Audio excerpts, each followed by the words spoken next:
What's up, everyone? Thanks for joining me again. If you're new to the channel, thanks for joining. I've been noticing the people subscribing to the channel. I appreciate you guys. If you're brand new and you know nothing about me, this is my RB25 swapped 240SX. I have a build series on it. If you want to go check it out, I'll link it up here and whatnot. So let's get into what the whole main point of this video is, and yeah. So since I got the AEM CD5 digital dash, I actually have a unboxing video up here. Since I got it, I kind of had a bunch of problems with it from the beginning trying to install it into the car. If you didn't see the last video, I may have explained a little bit in the last video of mounting it up and how I kind of got it to work. So if you didn't see that one, go check that one out. I bought the dash. I had a couple people that were kind of like waiting up for like a little update on this thing, so I figured I'll try to film a really quick update on this.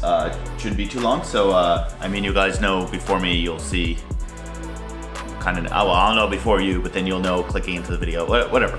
So the quick update on it is I bought this thing mainly because I couldn't get my tachometer to work, my speedometer to work, and I wanted just something looked a little more modern than, instead of buying like a, I think you could get like a R33 GTR dash and you could get it to work in here, but instead of doing that, I kind of wanted something that I could customize and more modern, digital. The first thing I was gonna get was gonna be a race pack dash. I don't know what the difference is between the Haltech and the race pack. I think it's the same thing. But I have heard that it is a pain in the ass to get that to interface with the rest of your car, and their customer service is complete trash. So I went with the AEM because I have an AEM ECU. So buying this, I assumed it was going to be 100% plug and play. I want to say it was about like 90% plug and play. So one of the things you have to do with the AEM ECU, the dash has to get pinned to your ECU, to the can high and low. If you don't have the ECU, you could get a 21 channel thing to interface with that. I think other ECUs you could use a different can signal from. I forget what you have to do with the other ECUs. I don't remember because I don't have the other ECU. The AEM, you just have to pin it. Hold on, I can get you the pins in a second.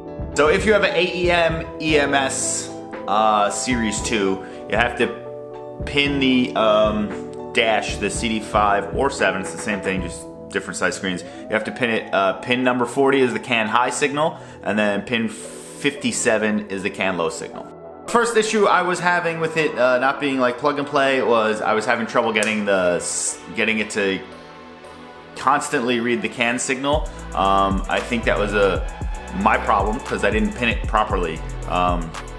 So one issue you're gonna run into when you have to pin it into your ECU, you're not gonna have any pins to stick in the stock ECU connector to make connection onto the ECU. I just put the harness somewhere else, but I did upgrade the harness in the car, so I had my old one that I was able to cut some wires off of and then use those to pin the ECU.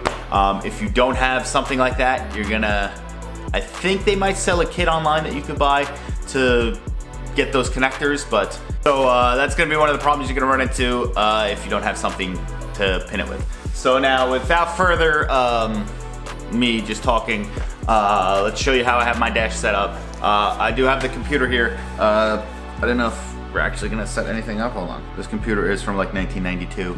I'll show you the screens on the dash designer. All these are customizable main screens. The fourth one I don't really use. That one is brand new. That one I've been using mostly. I'll show you that quick. The alarm, I do have it set up so the alarm is, it did work. When I went to the Cars and Coffee the past weekend, I forgot to turn my fans on when I stopped at the first meet spot. And then I looked in the car and I saw a light on the dash. I was like, what the hell's that light? I walk over, the thing was across the bottom saying my coolant temp was too high. Wasn't crazy high, turn my fans on, all good. So the alarms do work. Let's go in the car. I'll show you how the dash looks and then how I fix the issue with it switching screens by itself. We're in the car and I'll turn it on for you to see the whole startup screen. You can completely customize the startup screen. Right now, I have it where it turns on only because they had this one already, and I chose it from the list of pre-made stuff that it turns on. It's like the gauge thing that's like none of the gauges are on, and then when it completely turns on, it illuminates the rest of the gauges, I guess, if that makes sense. Let me unplug this radar.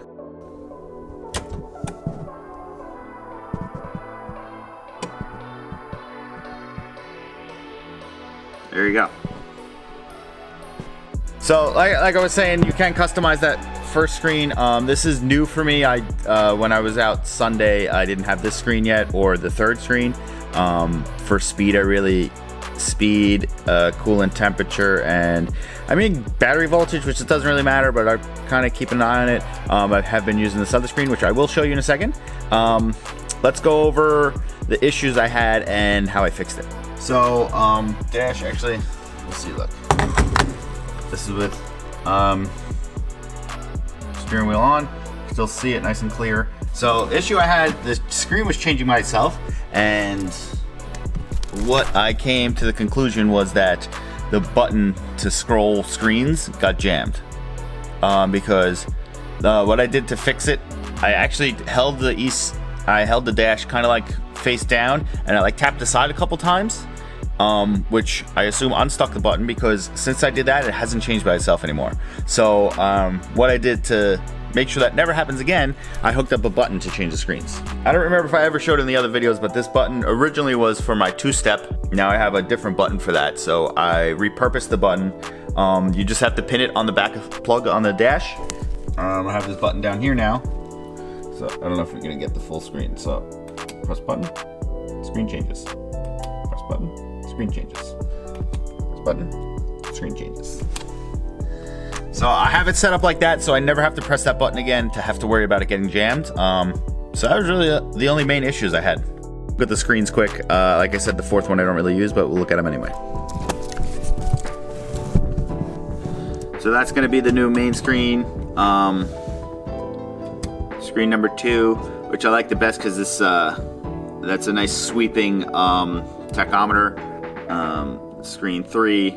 I think that's kind of like a Lamborghini Aventador type screen. This is also a brand new one.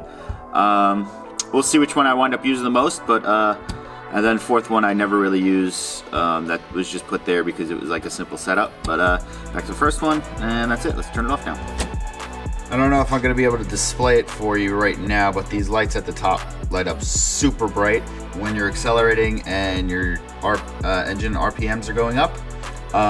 You can have those turn on incrementally until you get to red line, and then I think they all flash when you hit red line, but that's a nice feature. They're really bright. I might actually see if you could make them slightly dimmer. Another thing I was having trouble with was getting all the sensors from the car to read on the dash, but all I did, I emailed AEM, and they sent me like a new file to like upload and try out, and that one actually, I don't know what they changed in it, but it actually let me, it actually made the dash start working. So I'm really happy with this. It took a little while to get everything working. It was a little discouraging at first, but everything works, and it's awesome. Pretty awesome. Now I'm realizing, as I'm like about to close out the video, that I should probably demonstrate it a little bit more than me just turning it on. So I guess I'll turn the car on. I could show you the lights, I guess, and just how the other stuff reads. The first setup and the third setup screen, the first screen and the third screen, I don't know if it's set up properly. I actually never turned the car on after I programmed that onto the dash, but I know the second screen works, so we'll show you that one. And yeah, let me just turn the car on.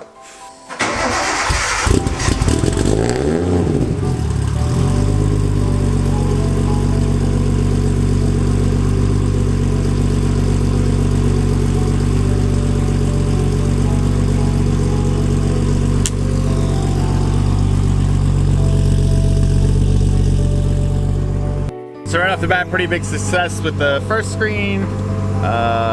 Second screen still works, I know that. And third screen I think is working.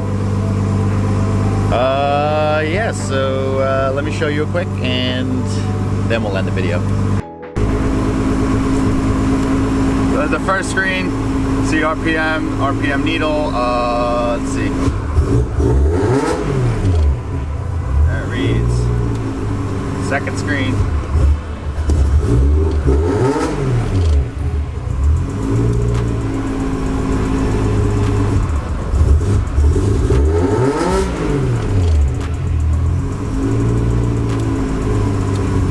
I think one thing I got to do is change the wire for that fuel gauge. I think I mentioned in one of the other videos, I thought I had it working, but it's not working at all. So I might have to change it to one of the other wires that I thought it originally was, then I thought it wasn't, but you get it. Before I get any comments, my cold start tune is trash at the moment. I don't have a cold start valve, I don't have an idle air control valve, so it's like kind of rough to get that cold start tuned in properly. I guess race car life, I don't drive it that, I only drive it on the weekends anyway. That little dead spot, once it's up to operating temperatures, there's really no dead spot anymore, so you'll see. Alright, I think we're warm enough. We're gonna, I'll rev it up a little bit. I forget what it's set at. I probably could have programmed it lower so it would go off sooner, but I'm not gonna show you all the lights, but I'll show you some of the lights at the top for the little rev limiter thing.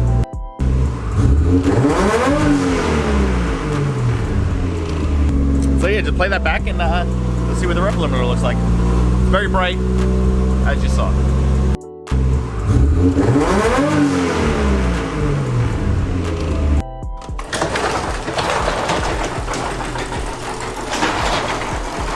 Put you back down over here.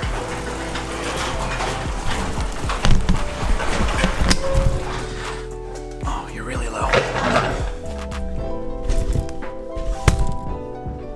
It's better.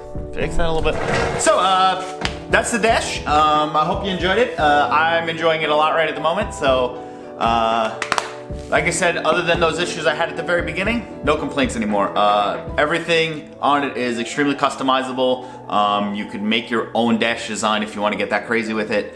I just picked the presets and then adjusted some of the parameters.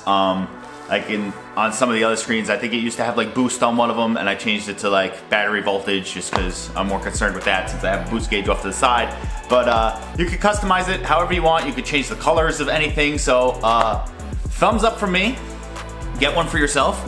If you do want one, hit up this guy right here, SD Motorworks. He'll hook you up. Oh yeah, by the way, I have the one with the GPS speedometer. It's on the passenger side B pillar.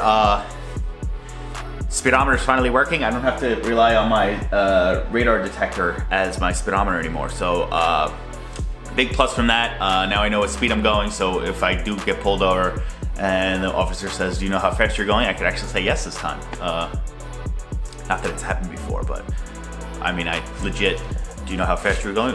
Honestly, no, because my speedometer doesn't work. Go check one out for yourself. They're pretty awesome. There are other systems, but this one seemed like it was the easiest one to interface with my ECU. Digital dash, big fan of them. They look awesome. CD7 probably wouldn't fit very easily in this car. You could mount it in a different spot, but CD5 is perfect, not too small. Yeah, big plus. So see you guys in the next one. Subscribe, like the video, leave any questions down below, and I'll get back to you and see you on the next one.